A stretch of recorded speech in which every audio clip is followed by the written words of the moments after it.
I overheard my stepdaughter tell her mom it was time to get rid of me. I pretended I didn't hear anything until she prepared my favorite meal for me. She hadn't cooked for me in many years, so I did the unbelievable. What happened next was rather unexpected. I will tell you everything. First, let me quickly thank you for your continuous support. This means a lot to us. If you enjoy the stories we share, kindly subscribe to this channel. It will be great if you can leave a comment on which city you are watching from. We might just give you a shout out in our next story.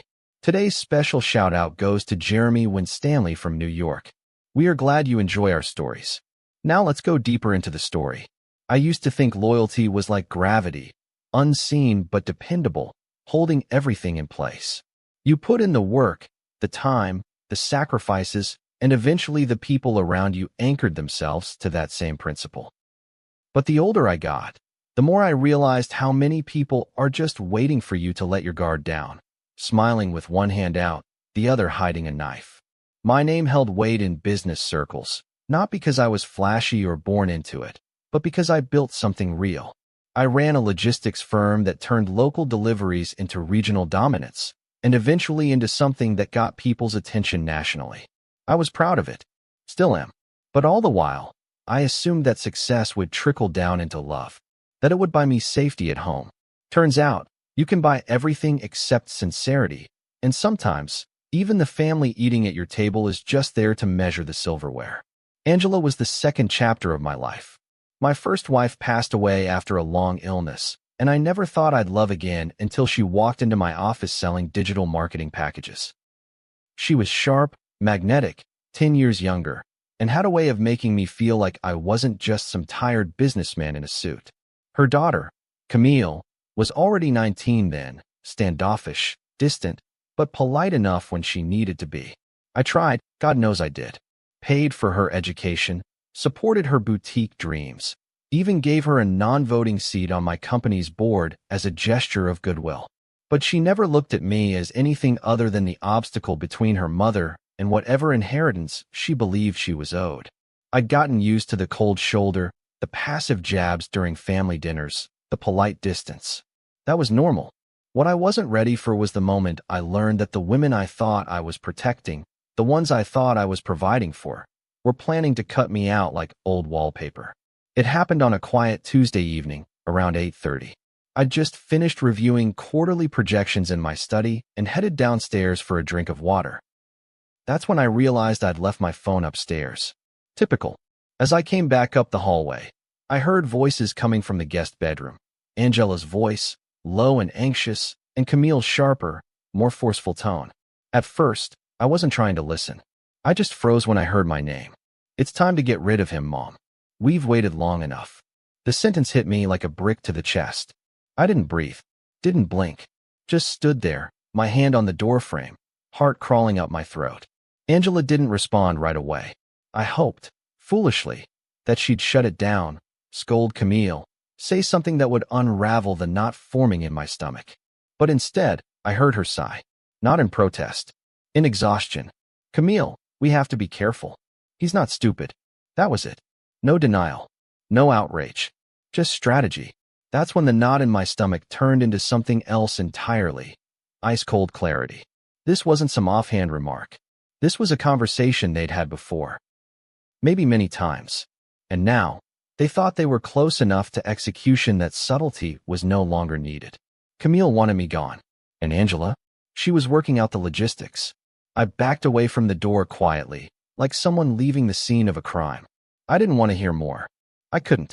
My hands were trembling, not from fear, but from something more primal. Betrayal, humiliation, rage. But I swallowed all of it. Walked downstairs like nothing happened. Sat on the living room couch, staring at the muted television. I was still sitting there when Angela came down 30 minutes later, acting like everything was normal. She kissed my cheek and asked if I wanted tea. I said sure, and I smiled when I said it. I didn't sleep that night. I lay awake, eyes wide open, listening to her breath softly next to me, wondering how long she'd been waiting to do this, wondering what get rid of him really meant. Divorce? Discrediting me in front of my board? Or something darker? I'd seen corporate sabotage before, people faking mental health crises to oust a CEO, orchestrating social scandals, even tampering with medication. But that was business. This was home. And now I wasn't sure there was a difference. I kept playing back the conversation in my head. Camille's tone wasn't emotional. It was calculated. Like this was a business strategy, not a family matter. And Angela's response proved she was thinking the same way. That told me this wasn't spontaneous. This was planned. I just didn't know how far along they were, or how much time I had left to act. I thought about confronting them, barging into that guest room and demanding an explanation. But what would that accomplish? They'd deny everything, twist it around, say I misheard, or worse, speed up their timeline. No, I needed to be smarter than that. If this was a game, then I'd play it on my terms. And the first rule? Never show your hand too early. The next morning, I made breakfast like I always did on Wednesdays. Scrambled eggs, sourdough toast, and fruit on the side. Camille barely touched hers, as usual. Angela complimented the coffee, said she had a client meeting later. I nodded, played the part of the clueless husband, the doting stepfather. But inside, I was documenting every glance, every sentence. I needed to watch them now, closely, and I needed to find out exactly what get rid of him meant. For 3 days, I lived in the shadow of that conversation, every moment tinged with suspicion, every smile from Angela curdling in my gut like spoiled milk. I moved through the house like a ghost with a pulse, pretending not to notice the little changes. Camille suddenly started wearing perfume around the house. Angela cleaned out the liquor cabinet and replaced all the bottles with new ones, even though neither of us drank anything harder than wine. They whispered more, stopped pausing when I entered the room. Camille's laptop was always open, and she'd slam it shut when I walked in, even in the kitchen. That's how you know people aren't just hiding secrets. They're rehearsing them. I kept a poker face, but inside, my mind was a war room. I played out every possibility. Maybe they were planning to frame me, plant something on my devices. Or maybe Camille was trying to convince Angela to poison me and make it look like a heart attack. I wasn't being paranoid. I was being thorough. You don't get to the top of an industry like mine without learning to trust instincts over optimism. Optimism gets people like me killed. Instincts keep you alive. And my instincts were screaming. The twist came that Friday night. I came home early from a board meeting to find Camille in the kitchen, humming. Not just humming, but actually cheerful. She turned around and said, "Hey, I made something special tonight. Figured we haven't done a real family dinner in a while." That alone should have raised alarms. Camille hadn't so much as handed me a napkin in years, let alone cooked a full meal. But there she was, apron on, hands greasy, 3 pots bubbling on the stove. Angela appeared behind her with plates in her arms, smiling like a politician. "She made your favorite, babe, honey garlic lamb chops." Now, if this had happened a week earlier, I might have smiled like a fool. But now I understood exactly what this was. It wasn't nostalgia. It wasn't peace. It was a performance. And they were hoping I'd be too touched, or too stupid, to notice. But I noticed everything. I noticed how Camille watched me from the corner of her eye as I took off my coat. I noticed how Angela kept nervously adjusting the cutlery, wiping down already clean plates. And most of all, I noticed the smallest tell. Camille only plated 2 dishes. Hers and mine. Angela was planning to eat later, or so she claimed. "I had a heavy lunch," she said. "I'll just keep you 2 company." Right. I sat at the table and took in the scene. Candlelight. Cloth napkins. Camille even poured me a glass of Pinot, which she remembered I only drank on Sundays. "Thought we'd open the good stuff," she said, eyes bright, voice soft. "Just wanted to say thanks for everything you've done for us." For a moment, I stared at the plate in front of me. Juicy lamb chops, seared just right, the glaze thick and fragrant. Roasted sweet potatoes. Grilled asparagus. I almost laughed. If this wasn't bait, it was the most theatrical coincidence in recent history. So I played along. I waited until Camille got up to check something in the oven. The second her back turned, I swapped the plates. Clean, smooth, just like a magician palming a coin. Angela was on her phone again. Didn't see a thing. Camille came back, sat down, and smiled. "Dig in," she said. I did. Slowly. The meat was perfect. Seasoned exactly how I liked it. Garlic forward, just a hint of rosemary. Camille took a bite of what she thought was mine and chewed carefully. She didn't say much after that. Just watched me, eyes flicking every time I lifted my fork. Angela tried to keep conversation going, asking about my next trip to Atlanta. I answered vaguely, letting my words hang while I studied them both. After dinner, Camille excused herself and went straight upstairs. No cleanup, no conversation, just vanished. Angela stayed behind, fiddling with her wine glass, then turned to me. "That was nice, wasn't it?" she asked, voice light but tight at the edges. I nodded. "Real nice. Tell Camille she's got a future in cooking." That night, I wrote everything down in my private notebook: timing, ingredients, reactions. I labeled it like a case file: dinner incident, suspected tampering. I even noted the swapped plate and where I'd stored the leftovers, just in case. You don't go into battle without documentation. And now, I knew I was at war. 2 days later, the first signs showed. It started with Camille forgetting simple things: where she put her keys, whether she'd taken her vitamins. Then came the tremors. Slight at first. Her hands jittered when she picked up her phone. By day 3, she was accusing the house staff of spying on her. Said someone had replaced her shampoo with acid. Angela pulled me aside in a panic. "She's not acting like herself," she whispered. "I don't know what's wrong with her." I almost felt sorry for her. Almost. But then I remembered the candlelight dinner, the fake gratitude, the plan to get rid of him. No, this wasn't karma. This was evidence. Proof that I'd been right to suspect them. Proof that I wasn't crazy. And now that the poison, or whatever they used, was in her system, the mask was slipping. Angela begged me to take Camille to a specialist. I said we should wait a few more days. "Might be stress," I said. "She's always been a little high-strung." But I was watching closely. Her symptoms weren't random. They were the exact kind of disorientation and paranoia you'd expect from neurological tampering. The kind someone might sneak into a meal hoping to debilitate an aging husband. Just enough to question his leadership, his mental clarity, maybe even force early retirement. But that plate had gone to Camille, and now she was unraveling in real time. On the 4th night, Camille had a full meltdown, screaming in the backyard at 3 in the morning about invisible wires in the grass. Angela was sobbing, calling her brother for advice, pacing the kitchen like a woman on the edge. And me? I was calm, collected, observing. Because now, the next move was no longer mine. It was hers. It's a strange thing to witness madness in someone you once knew. Stranger still when that madness is self-inflicted. Camille, the same young woman who once rolled her eyes at every sentence I spoke, who carried herself like the world owed her interest on her birthright, now stood in the middle of the kitchen barefoot, her eyes darting like she was tracking ghosts. Her hair was a mess. She hadn't showered in 2 days, and she kept wringing her hands like they were wet even though they were bone dry. "He's watching me," she whispered. "He knows everything I'm doing." When I asked who, she looked me dead in the eye and said, "You know who. Don't play dumb." Angela tried to explain it away as exhaustion. "She's just been stressed lately," she told me, though her voice cracked halfway through the sentence. "Too much on her plate. Maybe a vitamin deficiency. We should take her in."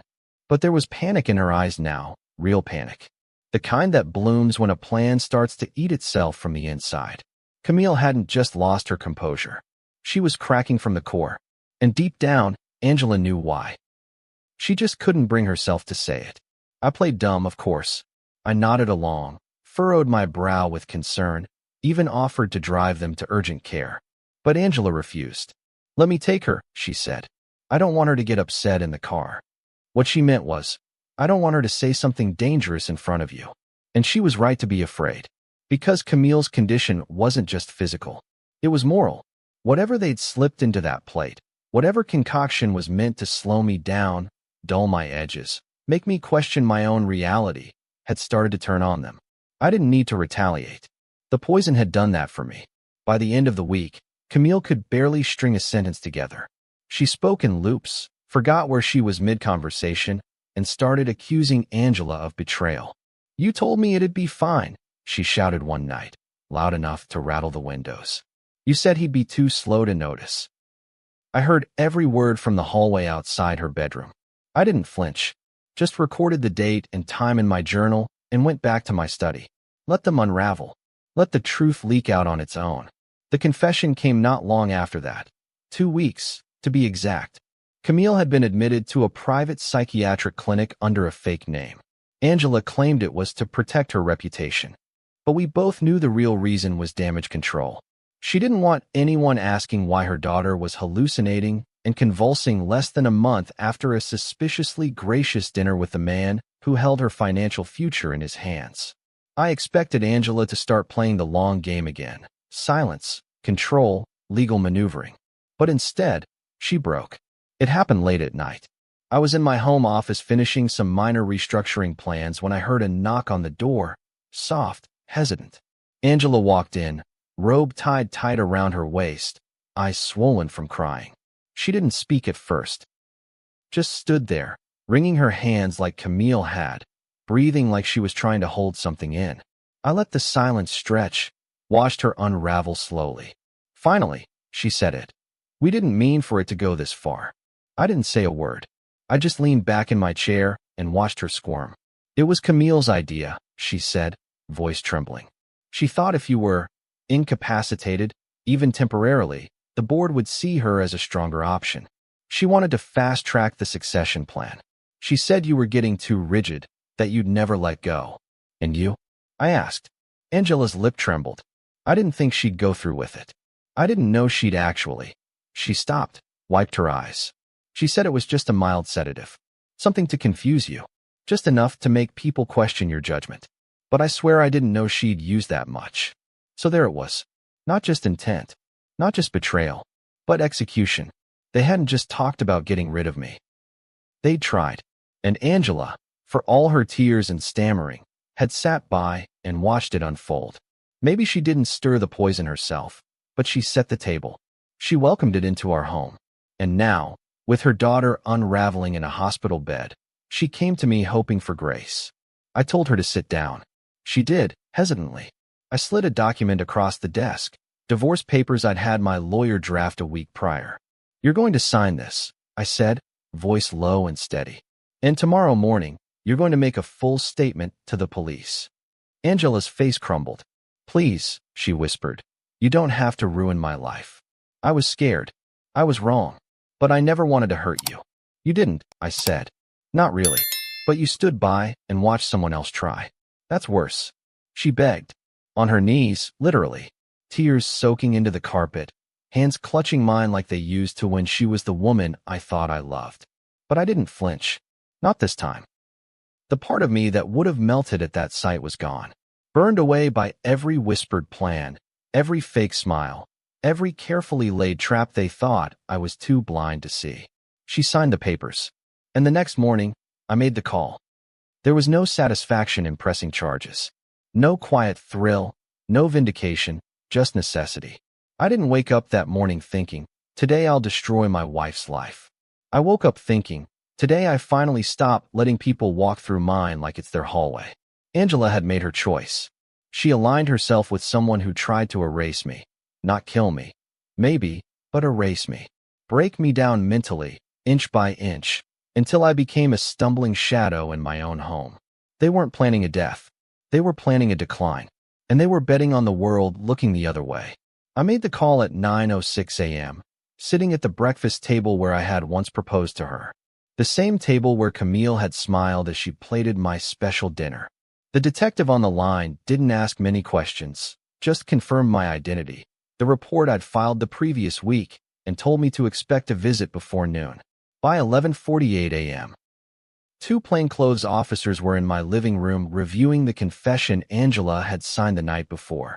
I handed over the audio file I had secretly recorded during our conversation.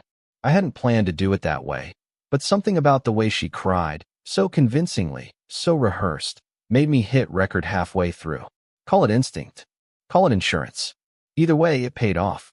She was arrested quietly. No cuffs, no shouting, no drama. Just a knock on the door while she was in the upstairs guest room packing. She thought I was letting her leave with dignity. That was her last comfort. When the officers introduced themselves, she looked at me, betrayed, like I had broken our trust. I met her gaze with something colder than anger, peace. I was done playing the fool. I watched as she whispered something to the officers, then nodded and walked out with them. Her suitcase remained behind. So did her perfume, and the faint trace of a life that was never real to begin with. By sunset, the news had started to spread. Quietly at first, whispers among board members, curious emails from business partners. One of my senior VPs called and said, "I heard something crazy, man. Tell me it's not true." I didn't sugarcoat it. "It's true," I said, "and it's worse than what you've heard." That's when the fallout began. Not just for Angela, but for me, too. Because when someone tries to sabotage you, there's always a trail of people who wondered if they were right. People who resented you. People who saw your stability as arrogance, your success as theft. They crawl out when the ground shakes, like insects from a cracked wall. The next board meeting was brutal. I walked in, folder in hand, legal documents ready, and saw the faces of men and women I'd mentored, promoted, even bailed out of financial trouble. Some looked supportive, others skeptical. That's when I realized betrayal isn't just a private wound. It's a public infection. People start to question everything. If his own wife turned on him, what does that say about him? That's how the corporate world thinks. Cold, practical, disloyal. I addressed the board with the calm of a man who had nothing left to lose. I explained the situation in full, recorded confession, medical documentation from Camille's sudden hospitalization, timeline of events, and my decision to involve law enforcement. I didn't hide my pain, but I didn't bleed, either. That distinction mattered. They needed to see a man who was wronged, not a man who'd lost control. When I finished, there was silence. Then a slow, deliberate nod from the chairman. "You did the right thing," he said. "We'll support you through the investigation." Support came, but so did the gossip. Online forums speculated wildly. Anonymous emails accused me of staging the whole thing. A disgruntled former intern posted on LinkedIn, saying the toxicity in my leadership style was likely what drove Angela and Camille to the edge. My PR team moved quickly, but I let most of it stand. Why? Because sometimes silence is stronger than denial. And anyone who knew me, really knew me, didn't need a press release to understand who I was. Angela's lawyer reached out within days, begging to negotiate a lighter outcome. She wanted to avoid prison. She's willing to cooperate, they said. She's remorseful. This was her daughter's doing more than hers. I told them I'd consider it, after a full deposition. I sat across from her one final time, lawyers flanking us on both sides, a court reporter transcribing every word. She looked thinner, paler, like the truth had started to feed on her instead of the other way around. "I didn't want to hurt you," she whispered. "I just didn't know how to stop Camille once she started." "But you didn't try," I replied. "That's the difference." The deposition was submitted to the district attorney.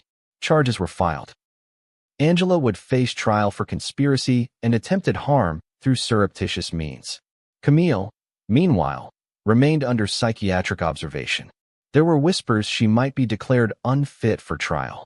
Part of me wanted that, wanted her locked in a place where every shadow reminded her of her own conscience. Another part of me didn't care anymore. They were both gone, and I was still here.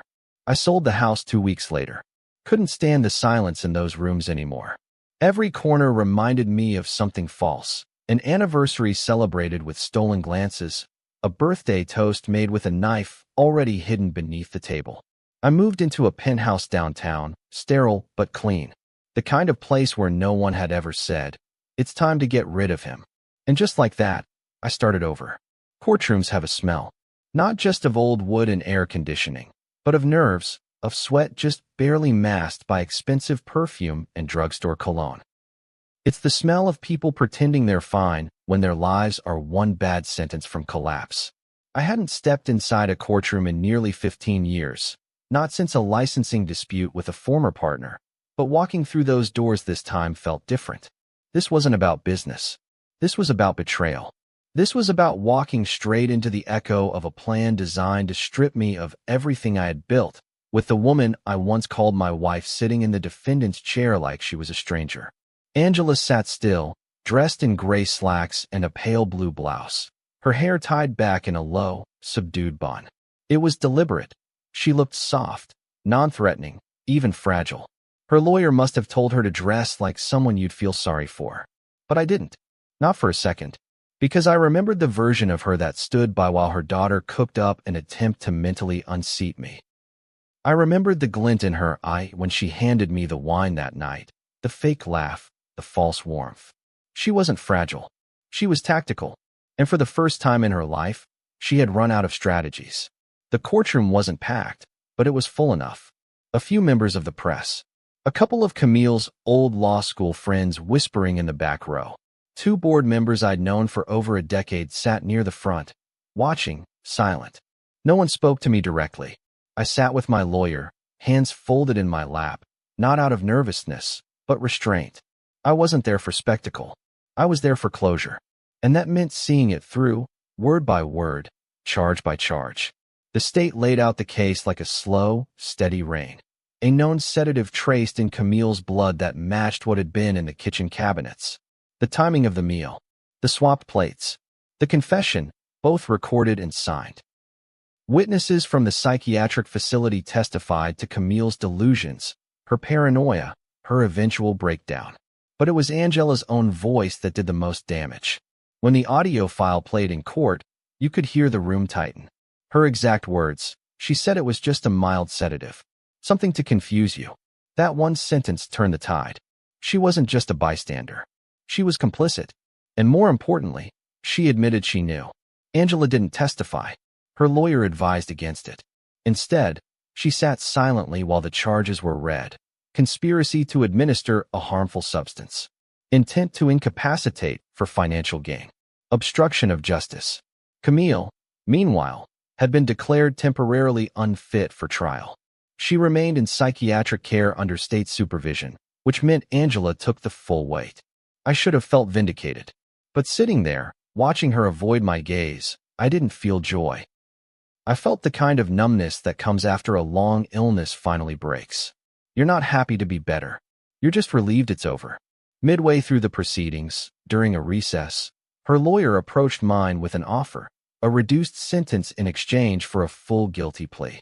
10 years with possible parole in 4. I was told I could object, push for the maximum. But I didn't. Not because I wanted to be merciful, but because I didn't need to see her rot. I just needed the world to know the truth. I needed her to say it out loud. So I agreed, on one condition. She had to address the court directly.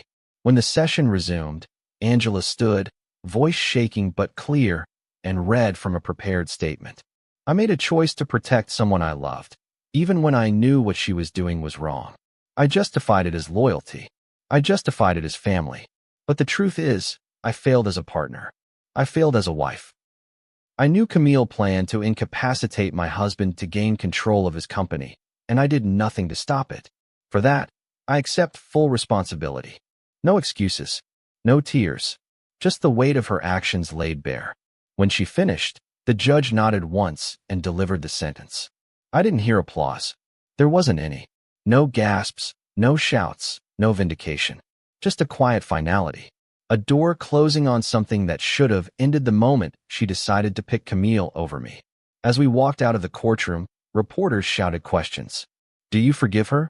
One woman asked, shoving a mic in my direction. I stopped, looked her dead in the eye, and said, "I already did. But forgiveness isn't the same as forgetting. Or excusing." Then I got in my car and drove home, not to the house we once shared, but to the one I bought for myself. The one with no ghosts, no lies baked into the floorboards. That night, I sat on the balcony, city lights blinking below, glass of untouched wine beside me. I thought about how easily I could have been the one broken, confused, institutionalized. Thought about how many people would have believed it, how many were already eager to. All it would have taken was one dinner, one slip, one blind spot. But I saw it coming. I listened. I stayed sharp. Angela was behind bars. Camille was in psychiatric care. And me? I was still standing. Forgiveness isn't a door you walk through. It's a boundary you draw and then stand behind, knowing full well the person on the other side doesn't deserve entry anymore. People think it's about release, about grace, about being the better person. But forgiveness is really just a decision not to carry someone else's weight any longer. And after everything that had happened, after the lies, the poison, the courtroom confession, I wasn't going to carry Angela's guilt. I wasn't going to drag Camille's betrayal like a chain. They built their burden. They could wear it. A month after the trial, I visited Angela in prison. Not because I missed her.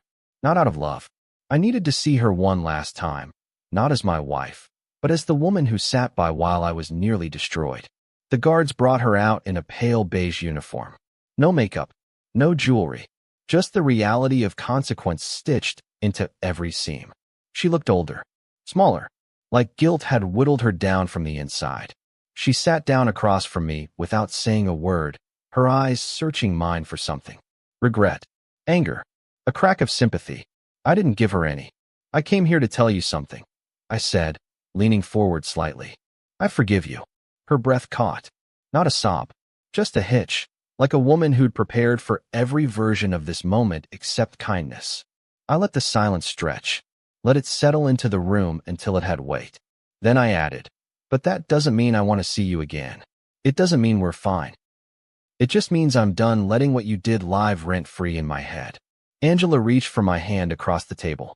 I didn't move. I never stopped loving you, she said, voice hoarse.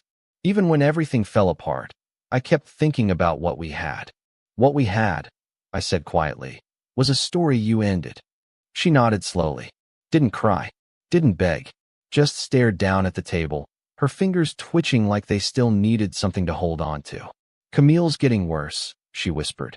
She doesn't remember half of what she did. Some days she thinks she's still in law school. She made her bed, I said, and you fluffed the pillows. That was all. I stood up, nodded to the guard, and walked away without looking back. I didn't need to. Some chapters don't deserve rereading. Some faces are best remembered in the rearview mirror.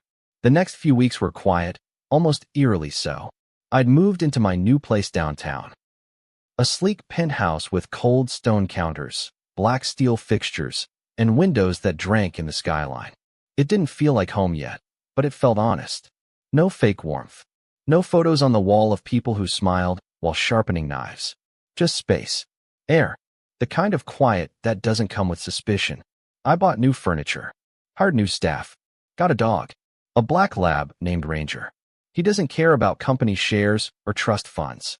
He just wants to be walked, fed, and left alone on the couch. I understand him. There were consequences, of course. The kind that linger after the headlines fade. Some former friends never called again. Some business partners treated me like damaged goods. Too much baggage. Too much scandal. One even hinted that I should take a step back. Let someone else be the face for a while, he said. Give the press a chance to forget. I told him to find someone else to admire, then walked out of that meeting without shaking his hand. If surviving betrayal makes people uncomfortable, that's their problem. I'm not here to make betrayal more palatable. But not all the fallout was bad. Some people saw what happened and respected it. One board member, a woman who'd known me since my early days, took me aside and said, "You handled that with more dignity than most men I know." Another sent me a book, The Art of Not Giving a Damn. No note.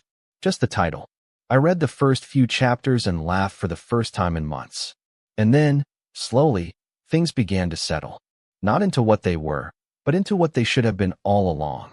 I stopped checking the news. Stopped replaying the dinner in my head. Stopped waiting for the other shoe to drop. Because I'd already walked through the wreckage and come out clean. Not untouched, but clean. I never saw Camille again. Never visited. Never sent a letter. Angela wrote once, some long apology filled with memories and half-confessions. I read it once, then burned it. Not out of anger. Just because some stories don't belong in drawers. They belong in ash. One evening, months later, I hosted a small dinner for my closest friends. Just 6 people. Good wine. Honest laughter. Nothing fancy. Nothing performative. Just people who had shown up when it counted. One of them raised a toast halfway through the night and said, "To cutting the cancer out." Everyone laughed. I did too. Not because it was harsh, but because it was true. When the night ended and I stood alone on the balcony, city lights winking below, I realized something. I hadn't just survived them. I had survived myself. The version of me that tolerated too much, forgave too quickly, hoped too hard. That man was gone. In his place stood someone quieter, harder, but not colder. Just wiser. Just free. When betrayal strikes from the people closest to you, Forgiveness isn't about giving them a pass. It's about reclaiming your peace. Would you have made the same call or walked away with no closure at all? Let me know in the comments. And if this story hit a nerve, subscribe for more real-life reckonings that prove some family wounds cut deeper than strangers ever could. See you soon in the next story.